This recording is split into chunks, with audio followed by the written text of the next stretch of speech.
Bismillahirrahmanirrahim. Assalamualaikum warahmatullahi wabarakatuh. Teman-teman semua, sahabat saya, terima kasih sudah mengunjungi channel ini, khususnya episode ini. Kali ini kita masuk pada pilar yang ketiga dari profesionalisme.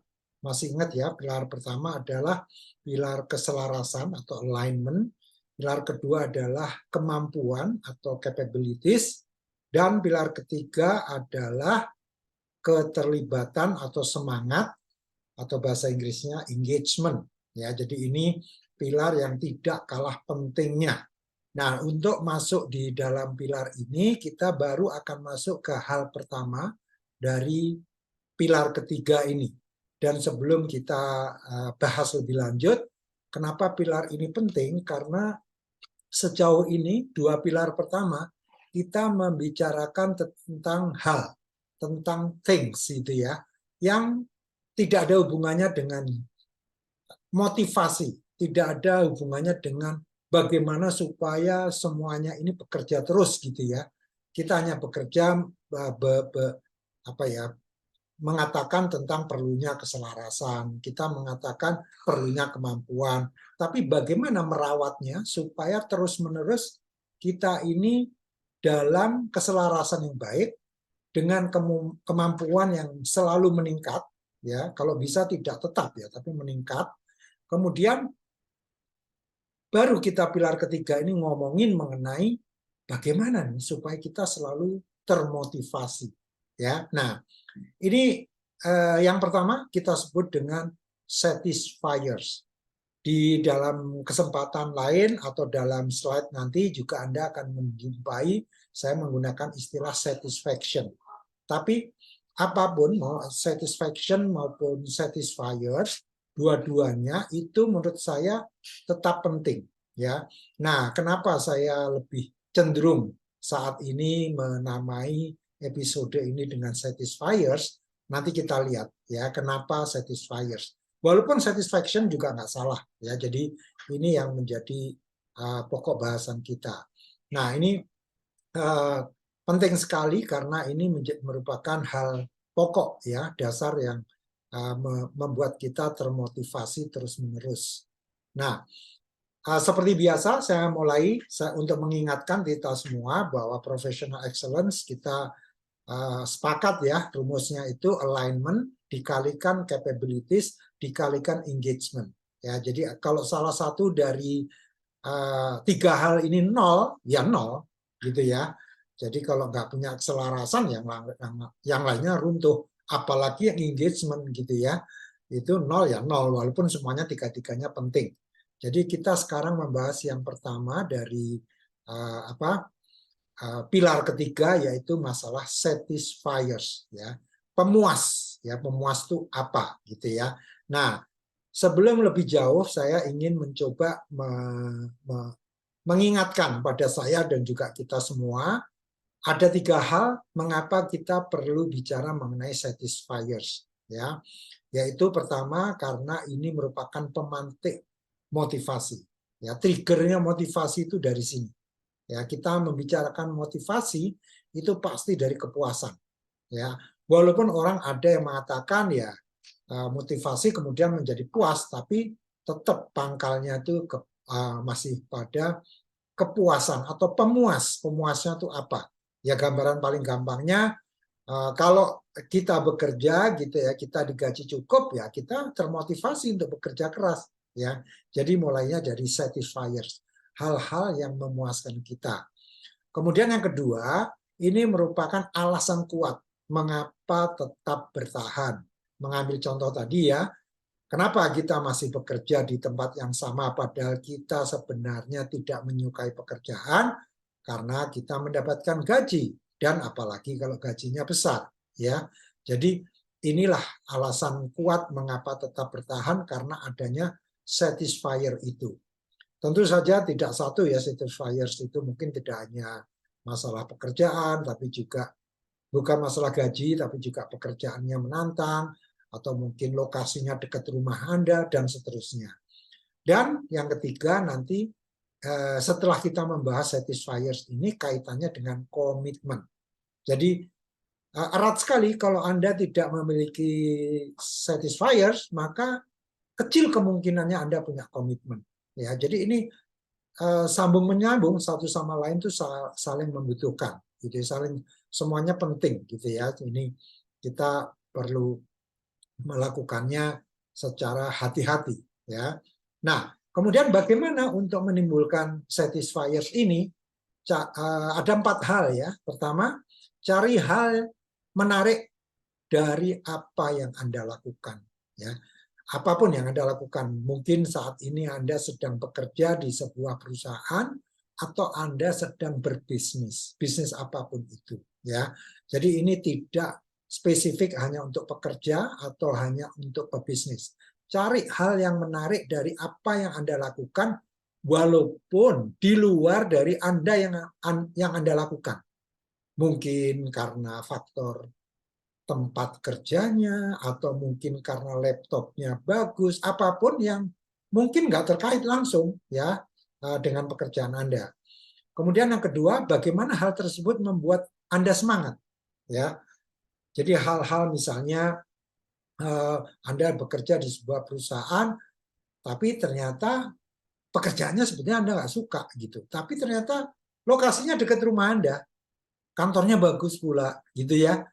Dan ini coba kaitkan dengan semangat Anda.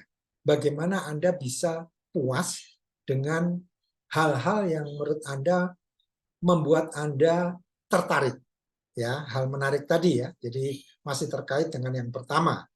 Kemudian yang ketiga, ambil suatu segmen yang perlu Anda maknai. Maksudnya di sini segmen itu terkait dengan pekerjaan Anda ya, segmen di pekerjaan Anda apapun itu ya, maksudnya tidak harus yang terkait dengan hal yang pertama tadi ya. Contoh paling gampang misalnya kalau Anda sedang bekerja terus di situ ada tea lady atau apa ya, office boy gitu ya, yang selalu rajin memberikan kopi atau teh ke Anda, coba Anda maknai ya. Maknai itu maksudnya begini, aduh hebat juga ya orang ini sudah bekerja di sini 10 tahun, 20 tahun, ke pekerjaannya itu yang sebenarnya saya sendiri tidak mau melakukan pekerjaan ini. Tapi kok bisa ya dia 10 tahun bertahan? Kok bisa ya 20 tahun gitu? Padahal anaknya 3, anaknya 4 gitu ya. Jadi coba Anda cari suatu segmen, suatu hal tertentu terkait dengan pekerjaan Anda ya, yang membuat Anda perlu memaknai. Maknailah hidup dari yang kecil-kecil ya. Dan harapan saya nanti pasti ada sesuatu yang bisa Anda kaitkan dengan pekerjaan Anda. Ya, mengapa itu begitu penting? Wah, kalau itu tadi ya si Parno atau siapapun namanya itu jam 6 pagi atau jam 7 pagi sudah sampai di kantor. Pekerjaannya mulai dari membuka pintu, kemudian mengepel, membersihkan kantor, kemudian juga membuat teh dan sebagainya. Dia begitu semangat ya sambil bersiul-siul bekerja. Kenapa ya saya yang gajinya mungkin 2 kali lipat, 3 kali lipat dari gaji dia, kok saya semangatnya seperti ini ya? Ya, nah inilah hal-hal yang menurut saya sangat berpengaruh kepada membangun satisfiers tadi ya. Jadi 4 hal ini. Saya memberi contoh ya, contoh nyata ini ya, bukan saya buat-buat ya. Salah satu klien saya, seorang yang saya coach gitu ya, dia mengeluh karena pekerjaannya dia saat ini berbeda dengan passionnya dia. Jadi ceritanya passionnya dia itu di dunia sekretariatan. Karena memang dia sebelumnya seorang sekretaris lah gitu. Kemudian dipromosikan di suatu posisi yang memerlukan dia mengerjakan pekerjaan teknis. Ya, teknis itu maksudnya ya benar-benar masalah fisik, yaitu dia di bagian aset manajemen. Ya, pekerjaannya dia secara spesifik adalah mengecek keadaan fisik aset. Ya, kebayang ya, seorang sekretaris yang biasanya kerja di belakang komputer ya di meja, sekarang dia harus bekerja di gudang-gudang ya untuk ngecek barang-barang gitu ya. Nah, setelah coaching yang cukup lama, beberapa kali bertemu, kalau nggak salah 6 kali bertemu, pada pertemuan keempat itu dia sudah mulai menemukan gitu ya beberapa hal ini. Jadi saya bertanya waktu itu, apa sih yang menurut kamu hal menarik yang kamu lakukan atau terkait pekerjaan kamu? Ya, ternyata dia menyukai traveling, ya. Dan dia cerita kalau dia traveling ke suatu daerah ya, perusahaan ini terkait dengan apa migas ya, industri migas, dia senang kalau dia ditugaskan di pulau terpencil. Kenapa? Karena dia menemui daerah baru, ketemu orang baru, kemudian perjalanannya juga tadinya dengan pesawat, kemudian jalan darat dan kadang-kadang pakai speedboat gitu ya. Dan dia menyukai itu. Saya bilang, nah berarti ya kamu sudah mendapatkan ini ya, dan ternyata itu yang membuat dia semangat. Jadi dua hal pertama ini sudah membuat dia semangat untuk oh iya ya Pak Gatot, saya senang banget itu gitu ya, saya semangati gitu loh ya, kenapa tidak gitu, walaupun itu nothing to do dengan kerjanya dia, tapi terkait karena dia melakukan pengecekan aset, udah pasti dia traveling, nggak mungkin dia di kantor aja, nggak mungkin ya. Nah ketika yang ketiga saya tanya, Anda nggak sesuatu yang perlu Anda maknai, kamu maknai gitu, ternyata dia mengambil misalnya barang-barang dia cek gitu, ada pipa, ada valve, ada fittings dan sebagainya.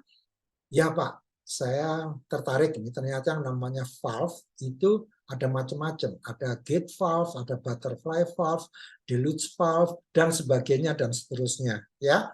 Jadi dia ketiga ini udah solve gitu ya. Dan keempat, dia sendiri yang menyimpulkan ya, ternyata pekerjaan saya itu penting ya Pak ya. Dan fungsinya dari valve itu luar biasa Pak, karena kalau nggak ada valve bagaimana itu yang namanya pabrik itu bisa beroperasi, dan tidak ada satupun pabrik yang tidak memerlukan valve, tidak memerlukan keran ya, semacam keran lah bagi teman-teman yang tidak terbiasa dengan apa istilah engineering ya, itu kayak keran gitulah, intinya seperti itu. Nah inilah 4 hal ini dia bisa menemukan gitu ya. Jadi menurut saya tidak harus sesuatu yang related dengan pekerjaan Anda secara teknis, secara fungsi, tapi akhirnya Anda bisa mencintai pekerjaan saya, pekerjaan Anda. Contoh selanjutnya adalah saya sendiri, ya. Kita Anda semua tahu bahwa saya ini konsultan gitu ya. Jadi kadang-kadang saya itu mendapat telepon dari klien ya. Suatu ketika saya mendapat telepon dari klien saya untuk sebuah pertemuan di area yang letaknya di Jakarta Utara gitu ya. Pokoknya di daerah sana, saya lupa pulau apa gitu ya, saya lupa gitu. Saya nggak tahu pekerjaan itu nanti akan saya peroleh apa tidak, karena ini masih prospektif klien ya. Saya langsung semangat. Kenapa? Saya belum pernah bersepeda ke daerah situ. Ya, hanya dengan lokasinya di suatu daerah yang saya nggak pernah bersepeda, karena saya tiap hari bersepeda ya. Jadi kalau saya ketemu klien gitu, saya biasanya bersepeda. Kalau urusannya Jakarta Pusat, Jakarta Barat, itu saya apalagi Selatan sering banget kan. Tapi yang namanya Jakarta Utara, wow, nggak pernah saya. Ya, saya semangat. Jadi itu menjadi satisfier saya.